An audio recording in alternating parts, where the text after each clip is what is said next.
integrated curriculum. She can get into the minds of a kid that fast. She is so child-centered, it's unbelievable. She fights like hell, excuse me, she fights like hell to defend the rights of the kids when the system tries to stomp on that. And she's a tremendous advocate for you.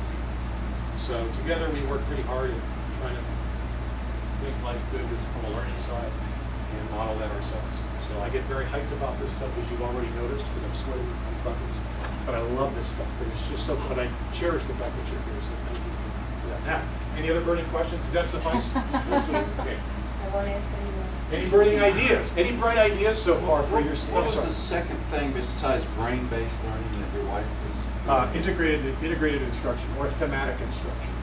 The whole notion of teaching under a theme, building wide, quite frankly. But thematic instruction. We spent a lot of time with a gal named Susan Kovalik. I'll talk about her in a little bit. We know Susan very well. Any burning ideas? Any burning or bright ideas that have all of a sudden popped loose and say, you know, I think I might try something? Please? All right. And any great stories from this week? Anything that happened this week to you personally, either professionally or with your family or just in Texas, or anything you want to share really fast? A cool story? Something fun? Unexpected? No, I'm not supposed to talk. No, yes you are. Please. But when you're, the novelty idea really reminded me, and this happened a long time ago, I can't even tell you how long ago, but it sticks with me. And because we were on the whole idea of assessment and testing, I took a class in interpretive reading in my undergrad days, and we were all worried about the final. We had studied for the final, and we got to the room where it was, and the professor was there, and she said, come on, we're not going to have the final here. And she walked us all down 3 blocks in Chicago, and we went to her house. She had a cozy fire going, and she had the chairs all seated around in a circle. She had made some little cinnamon toasts and some tea and coffee, and we all had some tea and coffee, and she said, your final exam is going for you to pick your favorite writer, to pick a work of his, prepare it, and present it to this group at your final exam.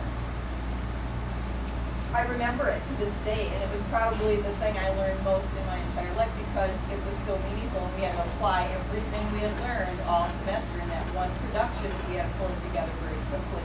But the whole thing of setting the mood and the culture and the climate of that day was one of relationship building and learning took place because she set the scene for it, and it was unexpected and personality. So the brain-based stuff, people go, oh, brain, mind learning, brain-based learning, memory. See, what we're looking at doing is getting to a moment that will be remembered.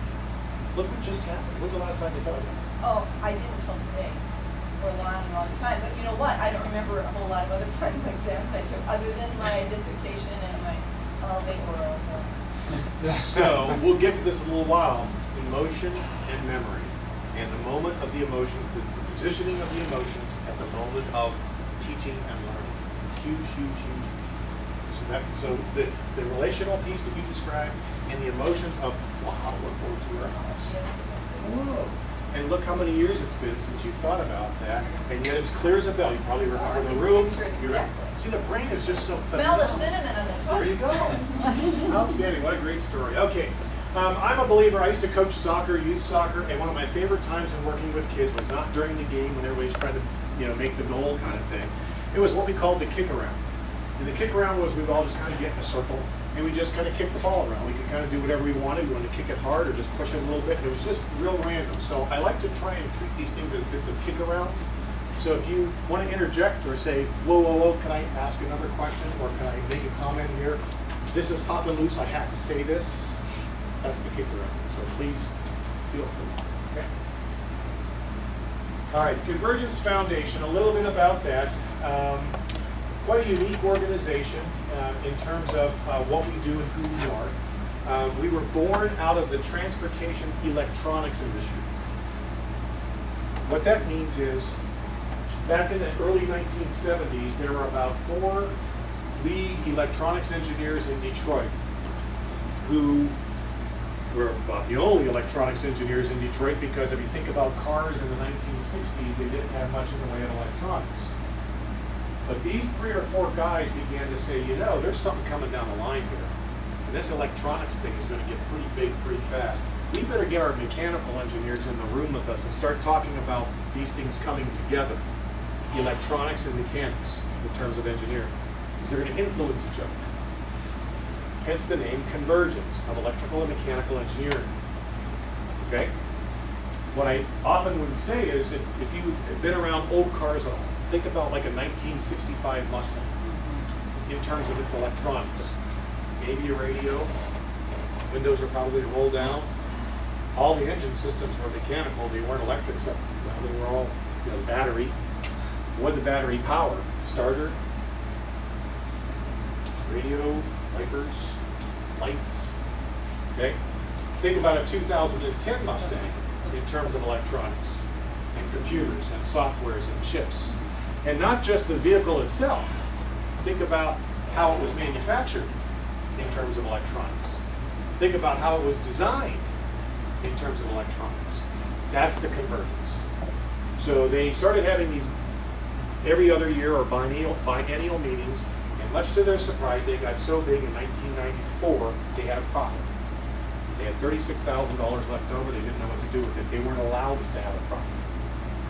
So they formed a nonprofit educational foundation with the hopes of trying to inspire more young people to pursue careers in engineering, technology, science, mathematics, the STEM fields back then. The conference got bigger, and I actually applied as a principal, got a little bit of money to bring. I had the first internet in my school system, and that was for $25,000 a year. I got 2 desktop computers and the ISDN lines that came in and out of the building. 3 phone lines in and 3 phone lines out, and 2 computers, $25,000 in 1996. Okay? Today, what you can spend for $25,000 would be a lot more than, and those were like, 486s, 486 computers, nothing fancy, green screens kind of thing, okay? I volunteered with them, and in the year 2000 at the big conference in Detroit, it was very, very successful, and they cleared $1.2 million. And they tapped me on the shoulder. I was assistant superintendent at the time, and they said, "Carl, can we talk to you for a minute? Sure. We need a director of this foundation. We're getting into some serious money. We need somebody with some education and business sense. Would you be interested?" Halftime. Halftime? Yeah. Well, my wife fortunately was working as a school administrator, so yes, I resigned. I started my own company. You'll see the name Two Perspectives from time to time. That's the name of my company. And so I work half-time as a career tech ed director and half-time as the director of the foundation. So we do cool things all over Michigan, Ohio, and Indiana, but we are open to anything in the country if we can help get it funded. My official title is Executive Orchestrator. And that's what I do. I orchestrate, right, Keith? Yes, sir. That's what I do. Yeah. So we do have a mothership. The mothership is this Convergence Transportation Electronics Conference. However, you are here hearing this at a moment in time. This group has been together for,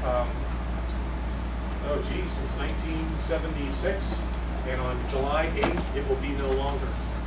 And the organization and all the rights of the conference have been sold to the Society of Automotive Engineers, or SAE. And that's kind of confidential. I probably shouldn't have told you that, but I don't. And with that, our foundation is getting spun off on our own. SAE has its own foundation. They don't want ours. They don't want anything to do with us. That's fine, because we don't want anything to do with that. It's a very nice relationship with SAE.